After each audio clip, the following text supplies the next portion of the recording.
Welcome to Solvetic, your channel to always learn technology easily.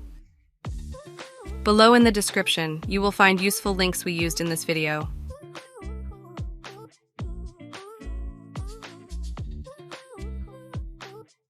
Today in Solvetic, we will see how to speed up a TikTok video that you are watching. We start by entering the video we want. Next, we will hold down the save icon, and we will see that the video speeds up to double the speed, and thus we will be able to view it faster. Hey, remember to subscribe Solvetic channel.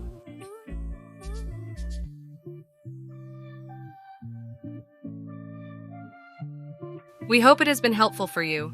Here are links to watch more videos of your interest and subscribe to the Solvetic channel. Thank you.